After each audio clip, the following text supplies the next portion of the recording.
Yo, bande de gens, c'est Artenius, j'espère que vous allez bien. Aujourd'hui on se retrouve pour une petite vidéo qui j'espère sera la première d'une bonne série. Alors, pour vous expliquer simplement, j'ai été chez ma grand-mère et je me suis rappelé que dans la chambre dans laquelle on jouait très souvent avec mon cousin, mon frère, etc., il y avait des cartes Yu-Gi-Oh! Et récemment, je me suis mis à faire la collection. Et du coup, j'ai réussi à pouvoir les récupérer. Donc il y en a à peu près 200, un truc comme ça. Donc il y en a pas mal. C'est des vieilles cartes, hein, forcément. On a les premiers decks de structure. On a quand même quelques cartes de Kaiba Evolution. On a 2-3 cartes qui viennent de decks de structure. Et on a quelques cartes qui viennent de boosters différents. Il y en a pas mal qui sont en anglais et d'autres qui sont en français, vous allez voir. Donc, je vous propose de commencer par les decks de structure. Il y en a en tout 5, je crois, si je ne m'abuse. Ouais, c'est ça, il y en a 5. Alors, nous avons du Kaiba. Le deuxième que j'ai mis là, c'est Joey. Ensuite, nous avons Pegasus, qui est quasiment que en anglais. Et celui-ci, c'est celui de Yugi. Voilà, parfait. Et nous avons aussi le dernier, c'est Kaiba Evolution. Donc voilà, on va le mettre là. Donc en premier, on va commencer avec celui de Kaiba. Donc vous voyez, hein, c'est des cartes qui sont plutôt dans un état pas ouf, hein, mais bon, pour compléter des collections, ça peut être sympa. Et puis bon, en vrai, c'est pas si laid que ça, quoi. Je vais me permettre de faire la mise au point. Voilà, directement. Donc, on va commencer. Donc, on a Clown Mystique, Reinforcement, Just Desert, Ultimate Offering, Castle Walls. Donc, pas mal de cartes en anglais, hein, comme vous le voyez. Donc, Mysterious Puppeteer, Trap Master. Pas mal de cartes, surtout que je n'ai pas dans cette collection. Dans cette édition là, puisque du coup voilà, c'est le genre d'édition que tu trouves dans les brocantes ou justement chez ta grand-mère, donc forcément voilà. On a un Lord DD en super rare, ce qui est plutôt cool, hein. Je ne l'avais pas, donc parfait. La Jean, Urabi, ça c'est, il y a aussi beaucoup de cartes que je vais avoir du coup en 3 ou 4 fois, donc forcément je vais pouvoir les revendre. Donc voilà, nous avons Nigel Kutenko. Celle-ci, voilà, donc on a encore des Flute of Summoning Dragon qui sont, même si elles sont en anglais, elles sont quand même en super rare, donc c'est pas mal. Où j'en étais par là, voilà, très bien, on est content. Monster Reborn, qui est en commune, bon, très bien. Move Traps again, des spells, et voilà. Donc en soi, voilà. Assez tranquille, assez cool. Ça peut compléter une bonne collection. Ensuite, on a... ça, c'est Joey, du coup. Ok. Donc, Joey... ce qui est assez fou, c'est que les decks de cette époque étaient vraiment très ressemblants. Enfin, clairement, tous avaient le reverse trap, tous avaient la fissure... non, c'est pas fissure, c'est trap. Tous avaient les Castle Walls. Tous avaient renforcement, enfin vraiment, tous avaient Diane Keto, enfin vraiment c'est assez impressionnant. On a Penguin Soldier qui lui aussi est en super rare, c'est la première fois que je l'ai vu, donc c'est plutôt cool. Sangan, Spirit of the Harp. Je crois que celui de Joey c'est celui dont j'ai le moins pour l'instant de collection, donc c'est plutôt cool, ça va me permettre de la compléter presque. Voilà, pas mal de cartes. Celle-ci qui, je crois que je l'ai en japonaise. Ouais, je l'ai en japonaise. En 301, je crois bien. Voilà, donc pareil, tout le monde a des spells. Je crois que presque tout le monde a un Nuzzler maléfique. Et enfin voilà, Ring of Trap aussi, tous. Enfin bon. Polymérisation, c'est la première que j'ai dans tout mon jeu. Donc pour le coup, c'est plutôt pas mal. Voilà, Harpy's Brother, Just Desert et Dragon Treasure. Donc plutôt cool. En somme, de quoi compléter pareil les collections. Ensuite, on a le deck de Pegasus. Alors ce qui est assez chiant en plus, c'est que à l'époque, il n'y avait pas une seule notation, enfin un seul petit sigle. Vous allez pas trop le voir, je pense. Bah, de loin, ça se voit pas trop, mais bon. En gros, voilà, ici, il y a toujours écrit la référence. C'est ça, c'est la référence. Et en fait, le truc, c'est qu'avant, il y avait pas de, il y avait des références, mais par pays. En fait, du coup, c'est grave embêtant. Au lieu de mettre un petit, une lettre qui signifie le pays pour chaque à côté des chiffres, du coup, au lieu de remplacer en fait la note. Ce qui fait que du coup, on se retrouve avec des cartes en anglais qui ont la notation SDP, mais il y a un booster français qui a la notation SDP aussi. Du coup, bah c'est chiant. Enfin bref. Du coup, deck de Pegasus. Nous avons Griffon Wing en super rare, donc plutôt belle. Il y a quasiment que des super rares et des rares, hein, je crois, dans les premiers decks. Donc bon, hein, c'est pas embêtant. Voilà, Muka Muka. Là, c'est que des anglaises, hein, forcément. Toon Summoned, ça c'est cool. Les Toons, c'est plutôt rigolo. Fissure, Sonic Bird. Là, on reconnaît bien voilà, le deck de Charité Gracieuse en super rare. C'est plutôt joli. Ils en ont toujours deux, je crois, des super rares dans les decks, les premiers decks. Donc oui, on reconnaît bien le deck de Pegasus qui mêle à la fois voilà, le gentillet, bon, il n'a pas l'air trop gentillet, mais bon, on s'en fout, et les trucs bien plus vénères, quoi, avec le rituel de la Black Illusion, qui amènera du coup le renoncer, qui est cette fois-ci en ultra rare, je crois que c'est ça le nom, donc ultra rare. J'en ai déjà un, mais l'autre est bien défoncé, donc c'est plutôt cool de l'avoir. Et puis voilà, hein, les classiques, toujours tout ce qu'on aime. Donc plutôt chouette. Hop. N'hésitez pas à me dire hein, si ça vous plaît comme concept. De toute façon, je vais en faire d'autres parce que je fais pas mal de brocantes en ce moment. Donc si j'arrive à trouver des petits lots comme ça, j'essaierai de vous faire des petites vidéos. Et puis je vous en parlerai. Donc là, on a un petit lot de cartes pour le deck de démarrage de Yugi. Donc à croire qu'on n'aimait pas trop Yugi dans notre famille. Non, surtout que bah, c'est une théorie, hein, c'est que quand il y a un personnage principal, forcément on s'identifie aux autres parce que le personnage principal c'est un personnage vraiment réservoir, c'est celui que tout le monde incarne en fait pour rencontrer les autres. Et du coup c'est normal qu'il soit sans vraiment une certaine émotion, enfin pas émotion mais plus caractère. Ce sera un caractère qui sera toujours positif. Et donc voilà, les gens vont plus avoir tendance à s'identifier à d'autres personnages, comme par exemple Kaiba, Pegasus, Joey, etc. Enfin, on a quand même quelques petites cartes qui sont quelques-unes en français. Donc en français c'est DDY et en anglais c'est SDY. Voilà, donc ils ont très vite arrêté ça, hein. Ils ont très vite ajouté le petit F sur la fin. Donc plutôt pratique. Nous avons Dragon Zombie, Jarque de capture du dragon, voilà, destruction de cartes en super rare, plutôt cool. Gardien 7, pince saisissante, lutin sauvage et requin blanc. Enfin, c'est grand requin, quelque chose comme ça. Bref. Et pour finir, on a, voilà, nous avons le SKE, donc c'est Kaiba Evolution. Donc on a 5 cartes, dont une en super rare, qui est Sortilège de l'ombre. Donc du français, donc c'est plutôt cool. Et puis bah voilà, super.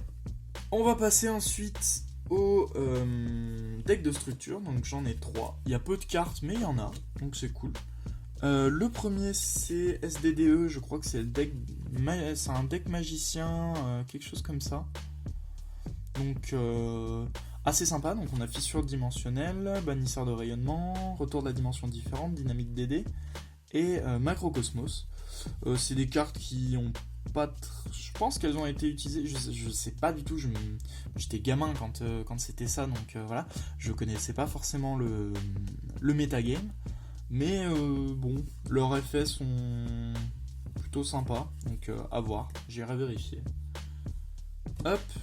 Ensuite on a le deck zombie, folie zombie, je crois que c'est ça, avec le dragon noir zombie aux yeux rouges ou je ne sais quoi. Ça c'est un deck de mon enfance que j'ai adoré. En en plus, il était plutôt fort, et surtout grâce à la carte, qui maintenant est interdite, mais la carte retour chez les vivants, quelque chose comme ça, qui permettait de piocher une carte quand on invoquait spécialement un monstre depuis le cimetière. Donc surpuissant, actuellement ça pourrait défoncer le metagame, vraiment clairement. Donc ils l'ont banni, c'est pas très con. Donc là on a une seule carte, Maître Kyonchi, mais ça peut être cool, ça peut permettre d'améliorer ma collection là-dessus, j'aimerais bien le refaire. Donc si jamais vous avez des SDZW, n'hésitez pas à me contacter, je serais très content d'en recevoir. Voilà, donc on a ça. Et on a pour terminer SDSC, donc ça c'est le structure deck sorcellerie, ou c'est les magiciens. Du coup, voilà, c'est un second deck magicien. Ça, c'était le deck de mon frère, je me souviens. Donc, on a Explosion magique, Dimension magique, Tour de Babel. Et pour finir, Endymion, le maître des magiciens, en ultra rare, qui est bien mort, comme on le voit. Le paplard commence à se faire la malle. Bon, ça fera le taf. Et puis, si je le trouve pas trop cher, pour le... Voilà, si je le trouve pas trop cher, je le reprendrai. Et pour finir, on a donc du coup les boosters. Alors peut-être je me serais gouré, j'aurais mis un deck de structure dans les boosters ou inversement. C'est peu, je suis pas expert non plus Yu-Gi-Oh! Mais n'hésitez pas à me reprendre en commentaire d'ailleurs, si cela vous intéresse. Hop, voilà. Donc on va commencer du coup par les serviteurs du pharaon, donc celles qui ressemblent plutôt aux structures deck de Pegasus, puisque c'est la même notation. Hop. Donc nous avons Morphogeur numéro 2 en rare, check. Kamakiri volant, chauve-souris sinistre, Onitank T34, détecteur de métaux, livre de loi de Salomon. On voit que c'est vraiment les premières cartes, parce que là, sautez votre stand-by phase, c'est tout. C'est du plus 1. Je crois que c'est ça qu'on dit. Je crois que c'est plus 1. Qui vraiment, ça donne un bonus sans malus. Ok, cool. Encaisse et frappe. Monsieur Volcano. Trou dimensionnel en rare. Retirez du jeu un monstre de votre terrain jusqu'à votre prochaine stand-by phase. La carte compte toujours dans la limite de zone des 5 cartes monstres. Bon, là, on a une petite restriction. Mais malgré tout, c'est bien foutu, quoi. Terre embrasée, imitation d'insectes et ondes glacées. Bon, plutôt cool. Je crois que j'ai commencé un peu les serviteurs du pharaon, donc à voir ce que ça peut donner. Ici on a la légende du dragon blanc aux yeux bleus, je crois que c'est ça. LDD, je crois que c'est ça. Donc on a juste un Tion, donc plutôt cool. Ensuite on a LOTD, donc ça je crois que c'est... J'ai plus la référence. Donc 2 cartes, canaliseur de magie en super rare, plutôt cool, et magicien miracle, bon, sympa. Fouille miraculeuse du DB2. Hop, dueliste quelque chose, 2. Bon, c'est dommage, elle est bien cornée, mais bon, elle fera toujours l'affaire, je pense. Ici, on a DOC avec Gale Lizard. Bon, sympa. Ensuite, on a une carte bien morte, Foudre du Monde Ténébreux, de l'édition EEN. Voilà, elle est déchirée. Je pense qu'on limite si on pourrait pas la foutre à la poubelle. Mais on va pas le faire, soyons raisonnables. Hop, et ensuite là on en a pas mal, c'est en AST. Je crois que j'ai aucune carte de cette collection, donc plutôt cool, on peut les commencer. La jeune fille malheureuse, garde nubien, tremblement de terre, changement d'arme, barrière de poussière, 1000 énergies en rare, plutôt cool. Voleur gobelin, épée du dévoreur d'âme, retour de flamme, serviteur du pharaon.